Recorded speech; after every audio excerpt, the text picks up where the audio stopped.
Long before the pyramids had reached their full glory, long before Babylon rose from the plains, and long before the great empires of Persia, Greece, and Rome carved their legends into stone, there was another power, older, bolder, and far more mysterious. An empire so ancient that its capital has never been found, a dynasty so influential that every empire afterward would unknowingly walk in its footsteps. This was Akkad, the world's first empire, and its rise was as massive as its fall was catastrophic. For thousands of years the truth has remained buried under shifting sands, half-remembered myths and ruins still waiting to be discovered. This is the story of an empire that dared to rewrite the rules of civilization and paid the price. The empire buried under 1,000 dawns, before cities had names and before empires were made, the lands between the rivers, those two winding lifelines we now call the Tigris and Euphrates, were already ancient. Civilizations rose and crumbled here long before the first historian dipped a reed into ink, where time folds in on itself, where every footstep lands on the remnants of 1,000 forgotten kingdoms a place. Moreover, no modern city sits closer to the heartbeat of that ancient world than Baghdad, a city standing in the shadow of empires so old that even their ruins have turned to dust, a city built on the shoulders of civilizations that shaped everything we now call history. In addition, it is here, in this furnace of memory and modern struggle, which our story begins. Yet Baghdad is not the first great colossus to tower over the plains of southern Mesopotamia. It is but the newest chapter in a saga older than most of the stories humankind tells about itself. Southeast of the city, in a land now emptied of its ancient rivers and ancient crowds, the horizon begins to change. This is the land of Tells, massive man-made hills created by the slow and relentless piling of centuries, refuse, broken pottery, toppled walls, ashes from ancient hearths, the skeletal remains of cities forgotten by their own descendants. These mounds stand like old sentinels over a realm they once commanded, their stories buried in layers of dust that the sun has baked into stone. Somewhere between Baghdad and the distant Persian Gulf, one of these ancient giants dominates the empty horizon. Southwest of the modest town of Nasiriyah rises a mound so vast and so mysterious that early travelers hardly believed it to be the work of human hands. Its shape is weathered, its edges softened by thousands of years of wind, but long ago this place had been a metropolis of the ancient world. At a time, the wide, fertile banks of the Euphrates flowed right past its gates. Today the river has wandered hundreds of miles away, abandoning the site more than 2 millennia ago and leaving behind nothing but drifting sand, broken mud brick, and silence. For over 2,000 years, the remains of that ancient city lay entombed. Wind, sand, and time buried everything, including streets, temples, palaces, even the memory of its name. Then something strange began happening. By the mid-19th century, odd artifacts started appearing in the markets of nearby towns. Clay tablets, intricately carved seals, and trinkets were etched with symbols that no living person could read. Merchants did not know where they came from, only that nomads and farmers would occasionally stumble upon them and sell them for a few coins, but the world was changing. A revolution in archaeology was sweeping across Europe. Scholars were beginning to suspect that the barren lands between the Tigris and Euphrates hid something immense. Then, in a breakthrough that shook the academic world, the strange wedge-shaped symbols on those tablets were deciphered. Cuneiform. For the first time in thousands of years, the dead spoke. They spoke of kings whose names had not been uttered in millennia. They spoke of wars fought before Egypt built its first pyramid. They spoke of cities so old that even the Bible seemed young beside them. But one name stood out, a name matched to that great mound near Nasiriyah, the birthplace of Abraham, the city from which, according to Scripture, the patriarch of 3 of the world's major religions had begun his long journey westward after the city's fall. However, if was real, then what else lay waiting, buried under the sands? Early archaeologists cared little for excavation as we know it today. Their goal was to collect tablets and artifacts, objects to take back to museums far from the lands that created them. They rarely dug deep, they rarely asked questions, but by the 1920s, a new, more scientific era dawned, and into the desert stepped the man who would change everything, Sir Leonard Woolley. He was no ordinary excavator. He had trained under Sir Arthur Evans, the man who uncovered the Minoan world on Crete, and he had dug alongside T.E. Lawrence of Arabia himself. With him travelled Max Mallowan and a quiet, observant novelist who would later write of her time among the ruins, Agatha Christie, Mallowan's soon-to-be wife. The world watched as Woolley ordered the first trench to be cut into the mound. What they uncovered would captivate humanity. Almost immediately, Woolley realized he was standing at the top one of the shining capitals of the Sumerian world, perhaps its crown jewel. As the years passed, the excavation expanded into a colossal undertaking, 14 years of digging, 14 years of dust, sweat, discovery, and shock.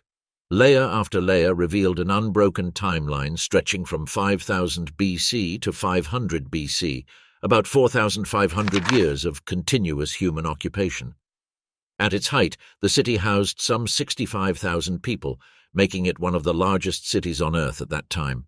Towering ziggurats reached toward the heavens, canals fed massive fields, temples glistened with stone, metal, and ritual offerings. Nevertheless, the discoveries did not stop there. Europe's search for biblical origins had accidentally uncovered something much larger, a civilization older, more complex, and more influential than anyone imagined: the Sumerians. Among the graves Woolley unearthed were tombs so elaborate, so filled with luxury, that they rivaled the treasures of pharaohs. Thousands upon thousands of burials revealed a culture with trade routes stretching across the known world. Then there was the discovery that stunned even Woolley himself, the Royal Cemetery, a necropolis dating to the mid-3rd millennium BC. Inside it were treasures including gold, lapis, lazuli, carnelian silver, bronze, chlorite, all of which Woolley had moments when he wondered if he had stepped into mythology itself. Musical instruments, chariots, weapons forged with impossible skill, regal headdresses crafted from gold so thin it fluttered like cloth, items that revealed a world of kings, queens, priests, and warriors whose identities had been lost for 4,000 years, human sacrifices arranged around royal tombs like silent guardians, a civilization older than the Bible and older than most known myths. It was the apogee of the Sumerian world. However, underneath these discoveries lies clues to another story: the Akkadian Empire. Soon its secrets would surface from beyond the sands. The last dawn of Sumer's greatness. Woolley's discoveries and those of the archaeologists who followed in his footsteps did more than simply uncover artifacts. They pieced together an astonishing portrait of a world overflowing with wealth, hierarchy, and glittering privilege. A world where the living built monuments to themselves and the dead were laid to rest with splendor fit for gods. Among the most breathtaking finds was the burial of Queen Puabi, a woman whose grave goods still shimmer today behind museum glass. Her jewelry, including gold braided into delicate wreaths, lapis lazuli carved into beads the color of twilight, and intricate headdresses, reveals not only royal status but also a society capable of extraordinary artistic and technical skill. In addition, Puabi was not alone. Her tomb was merely one star in a constellation of wealthy, powerful, and meticulously planned city-states that once thrived across southern Mesopotamia. These were not villages, they were metropolises, the first true urban centers humanity had ever known. In the span of barely a millennium, the Sumerians had achieved something unprecedented. They had carved the first cities from the mud of the floodplains, enclosed them with towering defensive walls, and crowned them with monumental religious sanctuaries called ziggurats. These stepped temples were the skyscrapers of their age, symbols of ambition, engineering brilliance, and divine power. Moreover, in the center of a landscape shockingly devoid of natural resources, while there were no forests, no stone quarries, no mountains or mineral deposits, the Sumerians somehow forged the world's most sophisticated civilization of its time. They tamed rivers, commanded the soil, and even coaxed life from a land that offered nothing freely. With revolutionary irrigation canals and advanced farming methods, they increased food supply far beyond subsistence levels.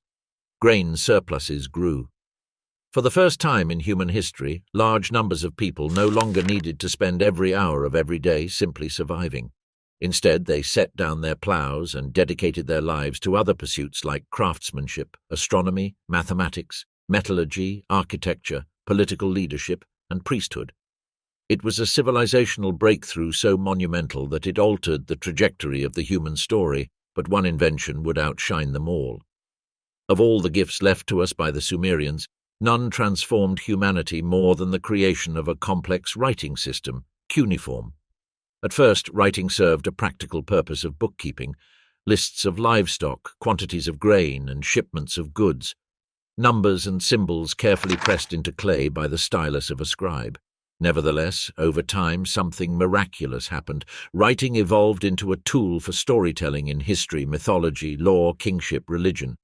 Through writing, the Sumerians became the first to record their own past, ensuring that their triumphs, fears, and dreams would outlive them.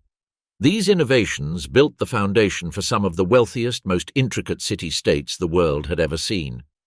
Their kings ruled over small but powerful realms, each city a shining center of culture, trade, and religious devotion. But prosperity has a cost, and on the other end of Sumerian glory, pressure had been building for centuries. Within just a few generations of Queen Puabi's rule, Sumer began to tear down. By the 24th century BC, the Golden Era was about to kick off. From its earliest days, civilization carried with it a sharp divide. The privileged few at the top and the many who toiled below. Far from everyone shared in the splendor of Sumer's first cities. In fact, most people did not benefit at all. Clay tablets uncovered in city-states such as Lagash reveal a dark picture of widening inequality. A small hereditary priestly class dominated land, wealth, and political influence. Meanwhile, common people struggled under crushing debts so severe they often had no choice but to sell their own children into slavery just to survive another season. Though documentation varies, scholars believe similar social crises were simmering across many of the Sumerian cities. The pressure was reaching a breaking point. Civilization's brilliance had cast a long shadow where desperation increased. Then, sometime between 2350 and 2340 BC, everything changed. In a moment still debated by historians, a new and formidable ruler seized power in the city-state of Umma, the long-standing rival of Lagash. The two cities had been locked in conflict for centuries with skirmishes over land, water rights, and political dominance. Yet Lagash had generally held the upper hand. This new leader, however, was different. Driven by ambition, vengeance, or perhaps both, he launched a devastating attack on Lagash. Ancient texts claim he slaughtered its people, razed its temples, and reduced one of Sumer's proudest cities to ruin, but he did not stop there. He marched onward, conquering other Sumerian city-states, and later boasted that he had created an empire stretching from the Persian Gulf all the way to the Mediterranean Sea. A claim that, if true, would have made him the architect of history's first world empire. His name was Lugal-Sagesi. Most scholars today believe he exaggerated the extent of his dominion. At best, he may have united the Sumerian cities under his control, which was still a monumental feat in its own right. Had his reign endured, he might have been remembered as the founder of the world's first great empire, but the road ahead was not the one they imagined, for in the north, a new power was rising. A land remembered in the Bible, a land called Akkad. In addition, from this land emerged a man without a known birth name, a man who would later call himself Sharu-Kin, the legitimate king. However, history remembers him by another name, Sargon of Akkad, the first great king of the Akkadian Empire. The man widely regarded as the first true emperor in history. Within a few generations of his rule, the Sumerians would be overshadowed by the achievements of a new, more dominant power. For the next 2,000 years, every kingdom that rose in Mesopotamia would remember the Akkadians, revere them, fear them, or attempt to imitate them. Sargon's humble beginnings. Every age produces thousands of leaders, chiefs, kings, officials, and commanders. Yet the world rarely remembers any of them. They rise, they rule, they fall, and history shrugs. Nevertheless, once in a great while, the timeline bends around one person, someone born with a force of character so sharp that it cuts through the world around them, someone whose ambitions eclipse the boundaries of their birthplace, someone who refuses to inherit the world as it is and instead molds it into something new. Later eras would celebrate figures like Cyrus the Great, who united the Iranian plateau and forged an empire of unparalleled tolerance. They would marvel at Alexander, whose relentless drive carried Greek culture across continents. They would study Julius Caesar, whose political brilliance toppled a republic that believed itself unshakable. But the first time the ancient world ever witnessed such a figure was 1,000 years before all of them. In the distant shadows of the 3rd millennium BC, there came a man whose very existence redefined how humans understood power. Sargon of Akkad. The truth of his early life is buried in myth and memory. What survives in ancient tablets is a mixture of hushed folklore, political propaganda, and faint glimpses of a real child in a very real world. One version begins with a priestess woman, terrified and ashamed. Her sacred vows forbade her from bearing children, yet here she was with an infant in her arms, knowing the consequences could mean death. Her solution was desperate but not unprecedented. She coated a reed basket with black pitch, the same waterproof tar used to seal boats on the Euphrates. She placed the child inside. She whispered whatever farewell mothers whisper when the world gives them no choices. Then she let the river take him.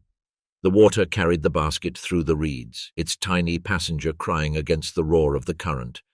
Whether the river was meant to kill him or save him, only the gods knew. Fate decided it would be the latter. Downriver, a man named Aki, a water carrier whose days were spent hauling jars and drawing buckets from wells, found the strange little craft. The story says he lifted the child from the basket, wrapped him in a cloak, and took him home. From that moment on, the boy who would one day rule the world began life as the adopted son of a common laborer. Another ancient record, written centuries later in the Sumerian king list, strips any romance from the story and reduces the child's origins to the fact that he was the son of a gardener. Whether his mother was a priestess or he was merely born into poverty, the message was the same. Sargon did not come from a throne, he did not come from privilege. In fact, he rose from nothing, and perhaps that is why his story became irresistible to generations who came after him, the idea that the greatest ruler on earth began life on the very bottom rung. As Sargon grew, the winding currents of destiny carried him toward the city-state of Kish. Kish stood on a crossroads, both literal and political. It controlled access to the northern rivers, giving it a powerful grip over the cities downstream. In a world where water determined who lived and who starved, Kish was leveraged. There, Sargon entered the service of Ur-Zababa, the king of Kish, not as a soldier nor as an official, but as something far more intimate, the royal cupbearer. To modern ears it sounds like a servant's role. However, in the ancient Near East the cupbearer was the guardian of the king's life. Poison was a constant fear, and the man who handed the king his drink had to be trusted absolutely. Sargon was always near the king, in councils, in rituals, in private chambers, in moments when the king's guard was down. He heard conversations meant only for rulers, so he learned diplomacy by watching negotiations unfold. He studied the way authority worked, who bowed, who resisted, who schemed in silence. He understood how loyalty was bought and how fear was weaponized, and all the while he remained an outsider. He spoke Akkadian in a land dominated by Sumerian speakers. He came from a humble lineage amid aristocrats who worshipped their ancestry. He walked the palace floors but belonged to none of its factions. Outsiders often see the cracks before anyone else, and Sargon was quietly taking notes on how an entire civilization could fall into his hands if he dared reach for it. At some point in this rising arc, Sargon seized an opportunity no one expected and founded a new city, a city with no ancient lineage, no holy temples, no noble families. He called it Akkad. Later scribes would describe that city with reverence, almost awe. Akkad became synonymous with wealth, strength, and political brilliance. It was the capital of the first empire in human history, the center of an entirely new political world. But the strangest fact of all is this: Akkad has vanished. Archaeologists have never found it. Its location is known only in the vaguest terms, somewhere north of Sumer, not far from Kish, somewhere near the future site of Babylon. No walls, no shards of pottery, nothing. Many people believe shifting rivers buried it deep under layers of alluvial mud.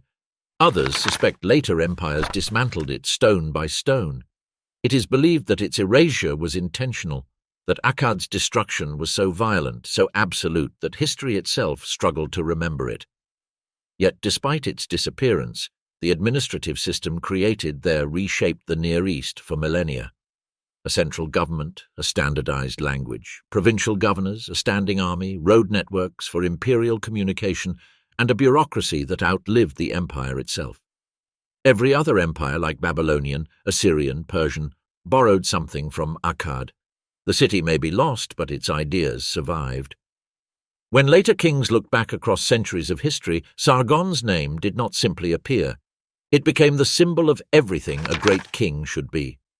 Some achievements attributed to Sargon may belong to his sons, some may belong to his generals.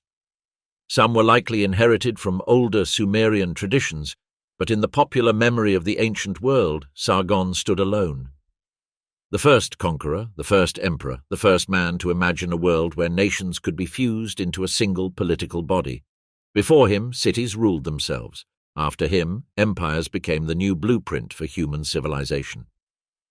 The story of Sargon is the moment humanity learned that the world could be reorganized by raw vision. Moreover, that realization changed everything. Birth of an empire, death of an age. This was an age before empires were carved into stone and crowned by divine approval, an age ruled instead by the Lugals, those rough-edged strongmen who commanded obedience not from the heavens, but from the sheer gravity of their personalities. They were the chieftains of their day, men whose authority rose from sharpened spears, loyal warbands, and the fear they could inspire with a single glance. In the dusty plains of ancient Sumer, power came not from lineage, but from whoever could hold a city's gate the longest. At the very moment Sargon first stepped into public life, the king of Umma, Lugal-Zaggisi, made a daring and unprecedented move. He abandoned his native seat and shifted his power to the colossal city of Uruk, one of the oldest urban giants on earth. However, he did not travel alone. He marched with soldiers, administrators, and scribes, absorbing territories as he went and joining the destroyed city-states of southern Mesopotamia into something that looked suspiciously like a rising empire. History often credits Sargon with many firsts: the first standing army, the first land empire, the first true imperial bureaucracy. Nevertheless, if one listens closely to the clay tablets left behind, a different truth is revealed. Lugal-Zaggisi may have beaten him to nearly all of it. Archaeological records suggest that he was the first to rule from the lower sea to the upper, and from the Persian Gulf to the Mediterranean, holding dominion over 50 governors and extinguishing the independence of Sumer's proudest cities. In addition, among those subdued cities was Kish, the very place where Sargon was rising. In such an age, it was almost inevitable that Sargon would try his hand at seizing greatness. But taking the throne of Kish was never going to be enough. Sargon knew that if he wanted to rise above every Lugal who strutted across the plains, he would have to strike down the one who cast the largest shadow. To claim a kingdom, he needed only courage. To claim an empire, he needed to decapitate the serpent, and the serpent, fortunately, had made many enemies. The details of what followed blur into legend, but the fragments we do have paint a scene of breathtaking audacity. Soon after Lugal-Zaggisi marched into Kish and claimed it as his own, Sargon gathered a small band of fiercely loyal followers and took the most dangerous gamble imaginable. He marched straight toward Uruk. Here the tablets grow grand, almost theatrical, as if the scribes themselves knew this moment would echo through eternity. They record Sargon proclaiming his titles as the King of Akkad, chosen of Ishtar, anointed of Anu, King of the universe. Titles that sound like arrogance until one realizes he intended to make every one of them true. Against all odds, he crushed Uruk, broke its defenders, destroyed its walls, scattered its governors like ash on the wind, and in the center of the ruined city he seized Lugal-Zaggisi, the man who had nearly unified Sumer before him. What followed was theater, a ritual and a declaration to the ancient world that the old order was dead. Bound and humiliated, Lugal-Zaggisi was dragged to the sacred gate of Enlil in the holy city of Nippur. This was not a battlefield, it was a sanctuary, the very heart of divine legitimacy in Mesopotamia. By delivering his rival here, Sargon was sending a single message to every watcher that the gods have changed their favor. The age of Sumer's Lugals is over, and a new power has risen. What happened to Lugal-Zaggisi after this symbolic humiliation is lost to time. No tablet tells us his fate, his story simply cut off as though swallowed by the very silence Sargon imposed. However, Sargon's story was only beginning. Unlike his dark early years, Sargon's reign as king is unusually well documented. Clay tablets, administrative logs, royal inscriptions, they all reveal a man who spent as much of his reign fighting rebellions as conquering cities. The proud city-states of Sumer resented Akkad's dominance and rose against him again and again. Each time Sargon crushed them through the brutal effectiveness of the army he personally commanded. His soldiers were not temporary levies, they were professional men loyal to him. With steel, fear, and carefully chosen moments of diplomacy, he held the rebellious cities in check long enough to reshape the world beneath his feet. After decades of campaigns, reforms, and unrelenting consolidation, Sargon emerged not just victorious but unchallenged. He ruled Sumer and Akkad alike. He reorganized their laws, reshaped their administrations, and forged a new identity that bound both peoples under one crown. By around 2334 BCE, his victory was complete. The early dynastic era of Sumer and the age of the city-state was over. A new epoch dawned, the Akkadian period.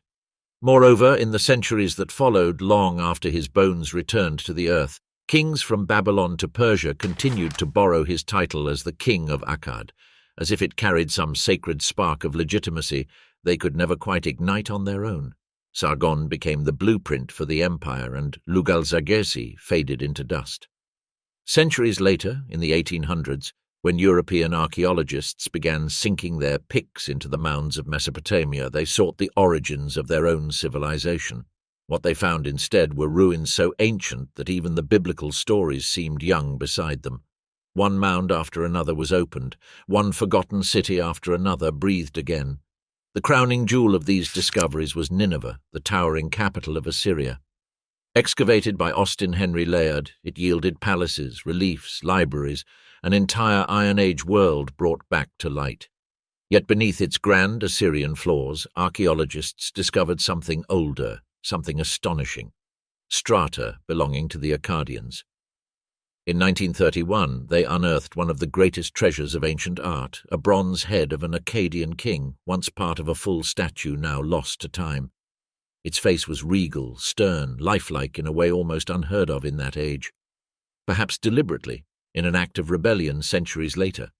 It preserved a gaze that felt almost alive. Some believe it depicted Sargon. Others say his grandson, Naram-Sin. Truthfully, no one knows, but the artistry was unmistakable and the message unmistakable.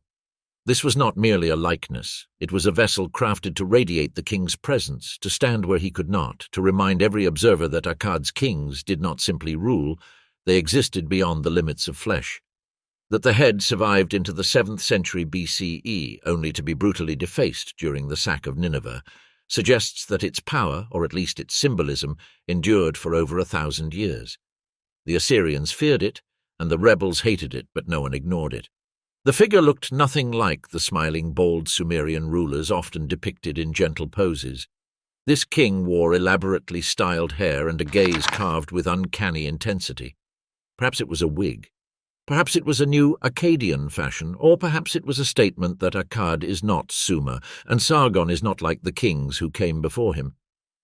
Because what he attempted in Sumer was nothing short of revolutionary, and the world was about to feel its consequences. The destruction of the old order. For more than 1,000 years before Sargon appeared on the stage of history, Sumer had been governed by an ancient alliance and an unshakable partnership between the priesthood and the noble families. Together, they formed a ruling machine that reached into every corner of life. The temples were not just religious centers, they were banks, universities, granaries, courts, and political headquarters blended into one. Every offering, every field, every laborer, every ounce of surplus grain passed through their hands. Hereditary priestly clans effectively ran entire cities, families whose names carried power across generations, who claimed the favor of the gods as proof of their right to rule. These families had presided over temple estates so vast and wealthy that they resembled miniature kingdoms. Then Sargon came and the ancient system snapped.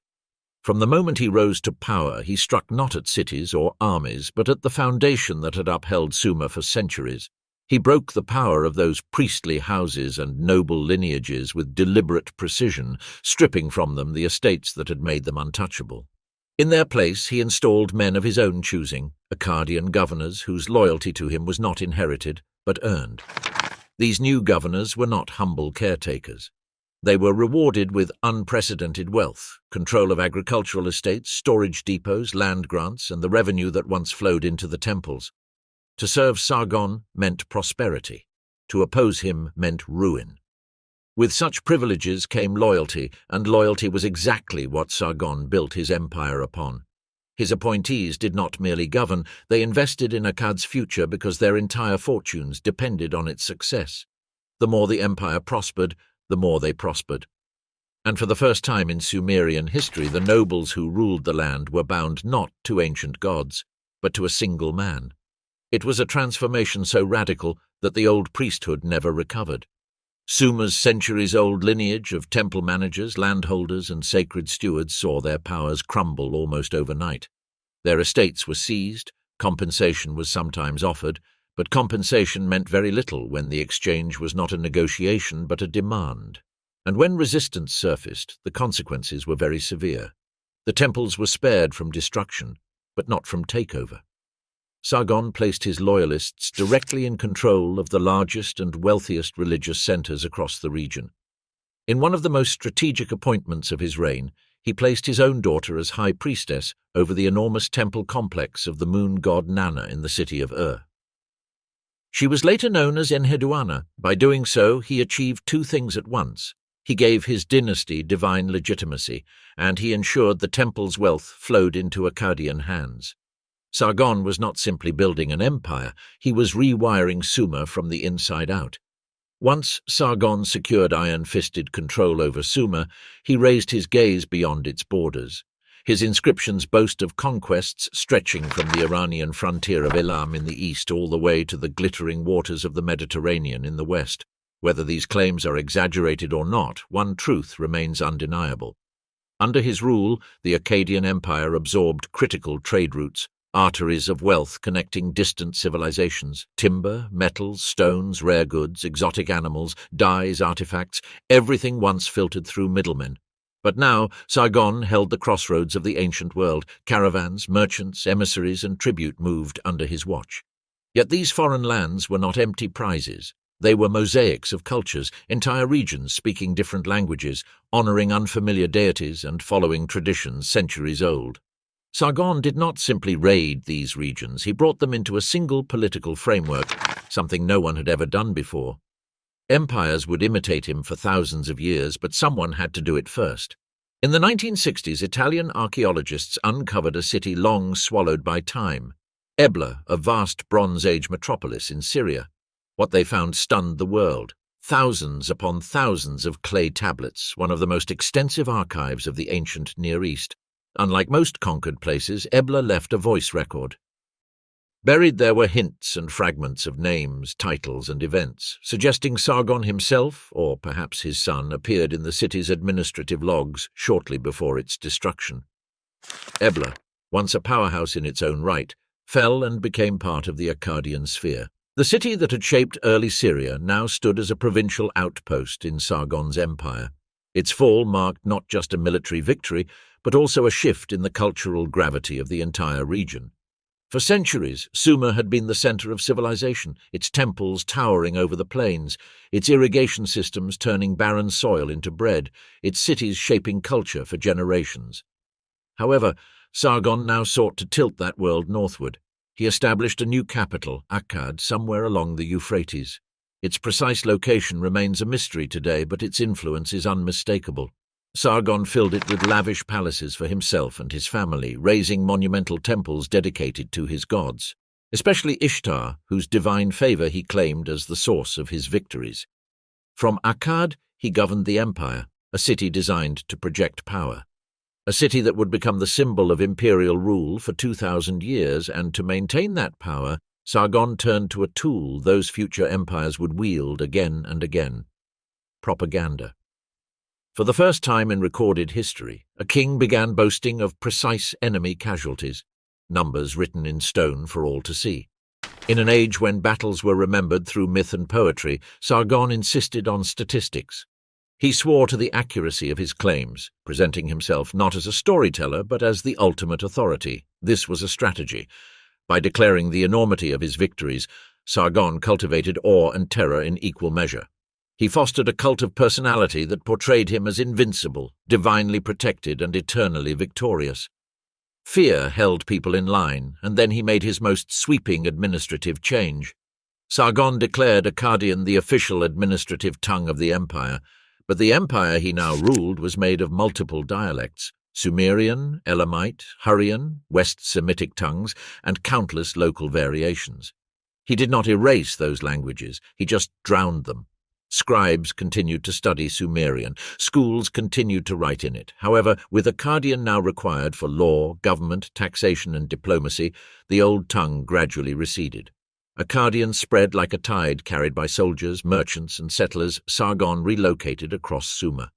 Over generations, Akkadian became the common language of the region, while Sumerian faded into ritual use, surviving long after it died in everyday speech. Akkad was no longer merely a political center. It became an economic magnet. Akkad's docks grew crowded with boats from Dilmun and Magan, modern-day Bahrain and Oman.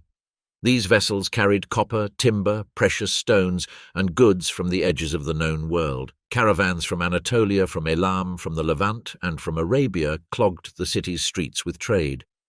Traders set up permanent shops, officials levied taxes and tolls, and the markets buzzed with voices speaking half a dozen languages. Akkad had become not just an imperial capital, but also a global one, and remarkably, even the Sumerian cities who had once dominated the region benefited. Their surviving records show a world suddenly expanded. Their reach lengthened far beyond the limits of their earlier eras. Under Akkadian unification, they were no longer gateway middlemen. They had direct links to regions once beyond their grasp. However, with such expansion came consequences that no king and not even Sargon fully prepared for. The roots of his empire were growing wide, but not all of them were growing deep.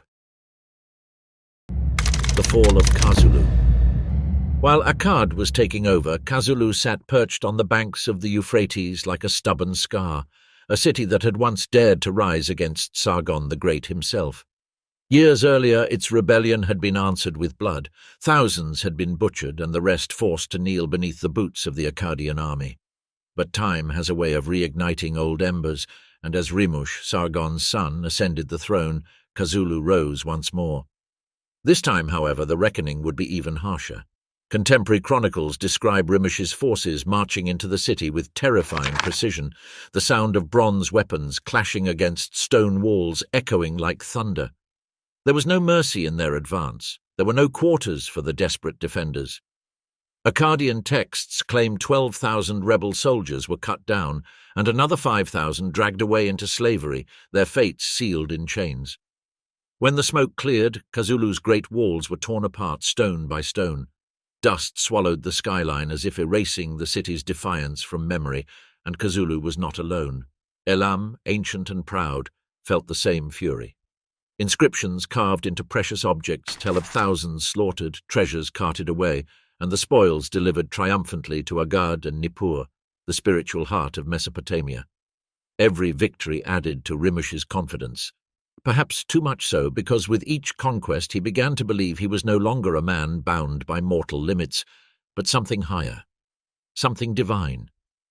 However, the gods have a way of reminding kings of their mortality, and soon Rimush would learn that lesson in the darkest way possible. After just 9 years on the throne, Rimush's reign ended not on a battlefield, but in the whispering chambers of his own court. Assassins came for him, not with daggers, but with the tools of bureaucracy, cylinder seals wrapped around his throat as they strangled the life from him. It was a grotesque irony, killed by the very symbols of the empire's administration. The tablets do not say who ordered the killing. Perhaps no one dared to write the truth. Rimush had many enemies both outside and within his walls, but one suspect stands above the rest: Manishtushu, Rimush's elder brother. Whether he orchestrated the murder or simply stepped into the vacuum, he soon took the throne and inherited the raging wars his brother had left behind, and what he did next would reshape the empire from the inside. Around 4,260 years ago, an extraordinary scene unfolded deep in the heart of Akkad. 964 men gathered for a monumental feast, tables heavy with roasted mutton and pork, bread still warm from the ovens, vegetables seasoned with spices from distant lands, and, of course, barrels of thick Mesopotamian beer that flowed like rivers. Standing nearby were 49 witnesses, silent and watchful, their presence a warning more than a formality. They were there to make sure the day went exactly as planned. Because the 964 men at the table were signing away their ancestral lands in exchange for only 2 years' worth of harvests. The witnesses may very well have been the ones receiving those lands, new elite of young, ambitious men seeking the king's favor, pushing aside the traditional landowning class. In addition, this scene was not some isolated event. Tablets from Manishtushu's reign show it was happening across the empire. The king was consolidating power, restructuring land and building vast administrative centers, places like Tel Leilan and Tel Brak, where armies of scribes tracked every grain, every worker, every acre. Paperwork had become a weapon just as deadly as the sword, yet compared to Rimush's turbulent rule, Manishtushu's era was oddly stable. Some at court even preferred this new king, perhaps because he sought peace, perhaps because his younger brother had long overshadowed him. There are rumors that Manishtushu may have played a role in his brother's fall, that an unrecorded civil conflict was growing. Meanwhile, we will never know. In his inscriptions, Manishtushu simply says the god Enlil had called him to rule. In addition, who could challenge a decree from a god? With internal revolts quelled, Manishtushu turned outward not with armies but with commerce. Trade routes extended like arteries from Akkad all the way to Egypt, carrying goods and influence across continents. The empire, strengthened by decades of relentless expansion, truly stretched from sea to sea, from Anatolia's rugged frontiers to Iran's distant deserts. One artifact more than any other captures the scale of this achievement, the obelisk of Manishtushu. A towering black diorite stone, 1.44 meters tall, inscribed with records of land granted to powerful officers in the region of Kish. The stone itself had been hauled all the way from Magan, modern-day Oman, across treacherous seas, loaded onto ships, transported up the river and brought before the king. He carved his words into it and dedicated it to Enlil, turning it from stone into authority. It was a symbol of power no one in Mesopotamia could ignore, but even monuments cannot protect a king forever. And like Rimush, Manishtushu's end came suddenly. In 2255 BCE, he too was murdered, and waiting in the wings, already leading military campaigns, was his son, a man whose reign would become legendary, a ruler who would bring the Akkadian Empire to its golden age and to the brink of ruin. His name was Naram-Sin. Fast forward to the 6th century BCE, nearly 2 millennia after the Akkadian Empire had risen and fallen. Across the world, this was the age of the Buddha, Confucius, and the early Greek philosophers, an era of groundbreaking ideas.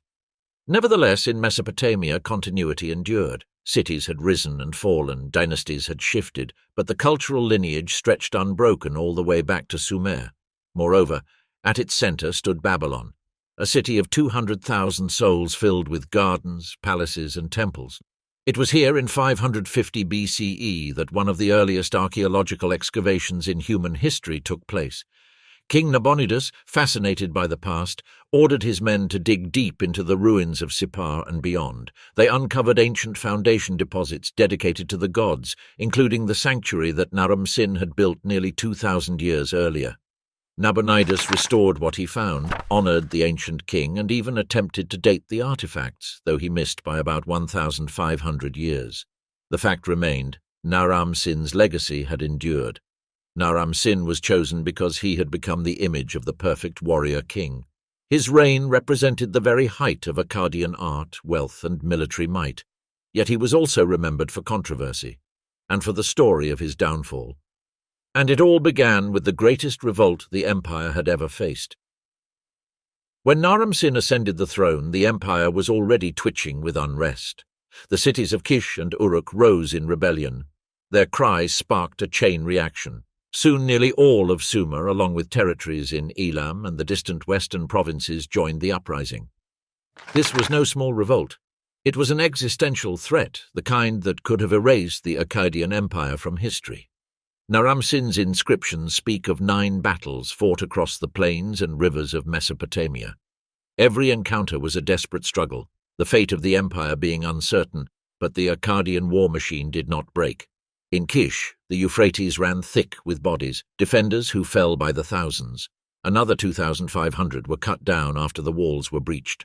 The survivors faced a final punishment. Their walls torn down, their city flooded. Uruk suffered no less, joined by a coalition of cities in Lagash, Umma, Adab, Isin, Shurupak, even Nippur. It still fell to the relentless Akkadian assault. Naram-Sin made an example of them all. Thousands perished. Ancient walls that had stood for centuries crumbled. Floodwaters swept through streets older than recorded memory. The message was unmistakable: defy the empire, and the empire will drown you. Only after crushing this colossal rebellion could Naram-Sin turn his eyes outward, toward expansion, wealth, and a new age of imperial glory, but the price of victory was steep. The world under Naram-Sin. For 36 long years, Naram-Sin ruled with a vision that stretched far beyond the horizon. Under his iron grip and relentless ambition, the Akkadian Empire grew massively, with its reach extending farther than any Mesopotamian ruler before him had dared to imagine. Some records even rumor that its influence touched Cyprus, that distant island where copper gleamed beneath the earth. On the victory stele of Naram-Sin, he is depicted as a towering, unstoppable figure ascending a mountain, trampling the defeated warriors of the Zagros highlands under his feet. It is a scene of dominance and an image crafted to tell generations that this man did not just fight enemies, he crushed them. Some believe it was Naram-Sin himself who finally wiped the ancient kingdom of Ebla from the world, ending one of the great cities of the early Bronze Age. Yet as his conquests expanded outward, something extraordinary happened within the empire. A strange and rare calm settled over the land. After decades of revolt and rebellion, the Akkadian realm finally seemed to breathe. For the first time in living memory, Mesopotamia experienced the faint but unmistakable presence of stability. And in that calm, Naram-Sin turned his gaze towards something more lasting than plunder. He wanted to build. Naram-Sin was remembered as a warrior, but he was just as much a creator. His reign unleashed a flurry of construction projects across Mesopotamia, in temples, sanctuaries, and monuments that stretched toward the gods themselves. Foremost among them was the crown jewel of Sumerian religion, the Ekkur of Nippur, the holy temple dedicated to Enlil, the supreme deity. This was no ordinary renovation. Naram-Sin sought to transform the Ekkur into something awe-inspiring, a structure so magnificent that it would proclaim Akkadian power for 1,000 years. Ancient documents from Nippur describe the vast workforce that labored on its reconstruction. Its scale was unprecedented. Naram-Sin's own son, Crown Prince Shah Kali Shari, ensuring it bore the unmistakable mark of the dynasty, oversaw the project.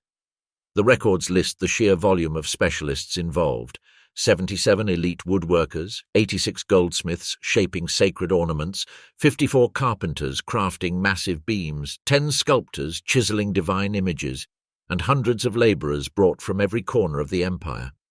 All were summoned to raise a temple worthy of Enlil and worthy of a king who believed himself chosen by the heavens.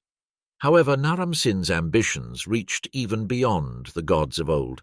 By this time, almost no one alive remembered a world before Akkadian rule. The empire had become the defining reality of Mesopotamian life. Kings were no longer temporary rulers. They were the stewards of an age, and Naram-Sin wanted more than stewardship. He wanted divinity. Perhaps he had watched his father and grandfather fall precisely because they were seen as mortal. Perhaps he believed a divine king could never be toppled by rebellion. Whatever the reason, Naram-Sin set out to bind religion to the throne with chains stronger than bronze. He placed his daughters as high priestesses across Sumer, forging a network of religious loyalty that spanned temple after temple. Wherever a god was worshipped, an Akkadian royal now stood beside them, but even that was not enough. In one of his most striking inscriptions, Naram-Sin claims that after defeating the massive revolt of the four quarters of the world, the people of Akkad themselves came before him and begged him to become their god, and so he did. He claimed divine status alongside Ishtar, Enlil, Dagon, Enki, and the great gods of Mesopotamia. His own temple rose in Akkad, a place where mortals bowed not just to gods, but to him. Yet the higher a king climbs, the deeper the darkness under him grows, and future generations would not forgive what they saw as arrogance. Centuries later, long after the dust settled, poets crafted a tale that would echo through Mesopotamian literature: the curse of Akkad. In this legendary retelling, Naram-Sin becomes the embodiment of hubris, the king who dared to anger Enlil. The story tells of a world where the gods withdrew their favor from Akkadi, and for 7 years Naram-Sin begged for a sign, an omen, any hint of what he must do to restore divine order, but none came. In a fury, he marched into Nippur and destroyed the sacred Ikur, the very sanctuary he renovated in life. In the legend, this act brought doom. Enlil unleashed the Gutians, fierce mountain tribes who swept across Mesopotamia like a storm. Famine followed, the empire fell, and Akkad burned. The message was clear: no mortal should ever challenge the gods. Nevertheless, historical truth was far more complicated and far more tragic. Naram-Sin was not a destroyer of temples, but a renovator of them. He was not a man abandoned by the gods, but a king whose reign marked the pinnacle of Akkadian achievement. Yet despite all his power, he died like any other man, peacefully of old age, after 36 years shaping the world. What followed would unravel everything he had built.